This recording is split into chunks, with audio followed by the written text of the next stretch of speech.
Your phone is in your hand. Police are across the street. Something doesn't look right. So you hit record. Within seconds, an officer turns, points directly at you and says, "Put the phone down. You can't record here." Most people put the phone down. I wouldn't, because that officer just told you something that is legally false in every single state in America. Knowing the difference could mean the difference between evidence that saves someone and evidence that never existed. I'm an international lawyer with 15 years of experience. And today I am going to decode exactly what the First Amendment actually says about recording police, what you can and cannot do, where the line is, and exactly what to say when an officer tells you to stop. Let's get into it. The First Amendment protects your right to record and document law enforcement performing their duties in public. This is not my opinion. This is the position of the ACLU. This is the position of the Department of Justice. And this is the position of multiple federal circuit courts. The 1st, 3rd, 5th, 7th, 9th, and 11th Circuit Courts of Appeals have all recognized that the First Amendment protects the right to record police officers carrying out their duties in public spaces. 6 different federal appellate courts, all saying the same thing. When you record police in public, you are engaging in constitutionally protected activity. You are exercising your First Amendment rights, the same amendment that protects freedom of speech, freedom of the press, and freedom of assembly. This right is essential to police accountability. Here's the simple rule. If you're in a public space, a sidewalk, a public park, a public street, outside a government building, and you can see the police from where you're standing, you have a right to record. You're not interfering, you're not trespassing, you're standing in a place where you have a legal right to be, and you're documenting something happening in plain view. This applies to federal agents too. The same rule. Public place. Officers performing duties. First Amendment protection. Now, what about inside a police station lobby? Courts have generally protected recording there too, as long as you're not interfering with operations. But the strongest protection is outside. Public space. That's the gold standard. And here's something important. You don't need the officer's permission. You don't need to announce that you're recording. You can just do it. So here's what happens in real life. You're recording from a public sidewalk. An officer notices you. They walk over and they say, "You can't record here. Put the phone down. Delete that video. That's interfering with a police investigation." And you freeze because they're in uniform. They have a badge. They have a gun. Here's what I need you to know. When an officer tells you to stop recording in a public place, that officer is wrong about the law. Period. This is not about being anti-police. Most officers are honest people doing a difficult job. But police are not lawyers. They're not judges. And they're not trained in constitutional law. Sometimes, honestly, they tell people to stop recording because they don't like being recorded. That's not a legal basis. That's a preference.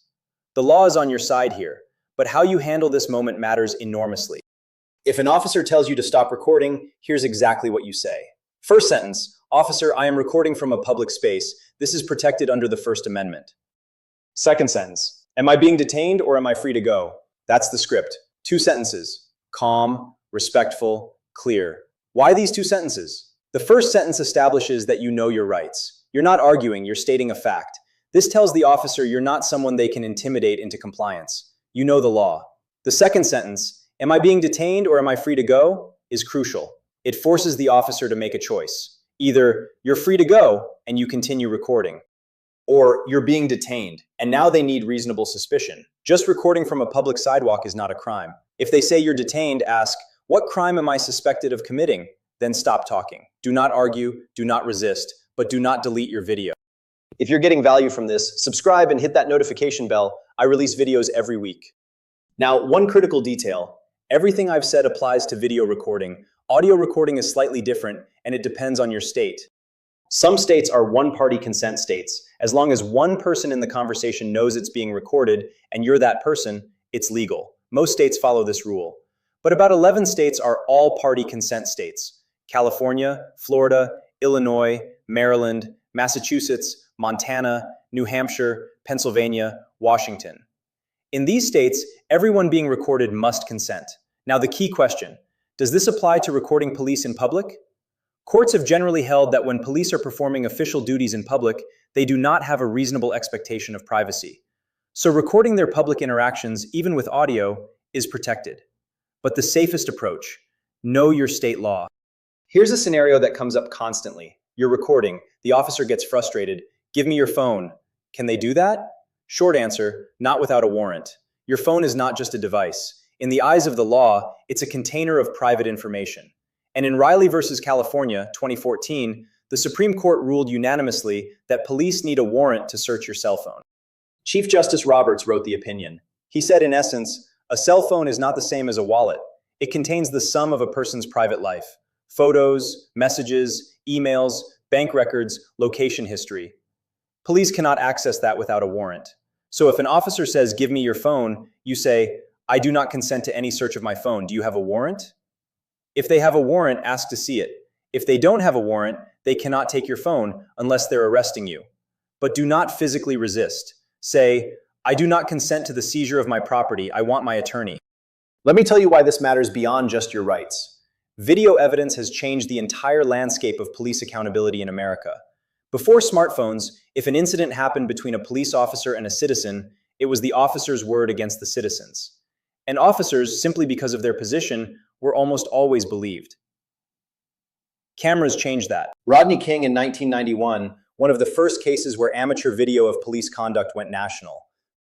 George Floyd in 2020, a 17-year-old girl named Darnella Frazier pulled out her phone and recorded what became evidence in a murder trial that changed the country.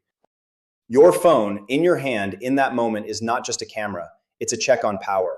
When you record, you're not just protecting yourself, you're protecting the person being detained. You're protecting the next person the officer encounters. So when an officer tells you to put the phone down, remember what you're holding. Here are the practical guidelines. Follow these and you'll stay safe while exercising your rights. 1. Keep your distance. Stand far enough away that you're clearly not interfering, at least 15 to 20 feet back. 2. Keep your hands visible. Hold the phone with both hands. Don't reach into your pockets. Officers are trained to see hands. 3. Be silent or be scripted. Either say nothing beyond the 2-sentence script or say nothing at all. You're a documenter, not a participant. 4. If you're told you're interfering, take a step back. Don't argue, just move back. 5. Save your video to the cloud. Upload it immediately. Stream it live if possible. Because if your phone is seized or damaged, the evidence still exists. These 5 rules keep you safe, keep you legal, and keep the evidence intact. Your phone is power. The First Amendment is your shield, and when you press record in a public place, you're doing something the founders of this country would recognize immediately: holding authority accountable. I'm an international lawyer with over 15 years of experience. The law Decoded exists to make complex laws simple. If this video was valuable, hit like, subscribe, turn on notifications. Comment below, what happened the last time you pulled out your phone to record something? Share this video. This is not legal advice, for informational purposes only. See you in the next one.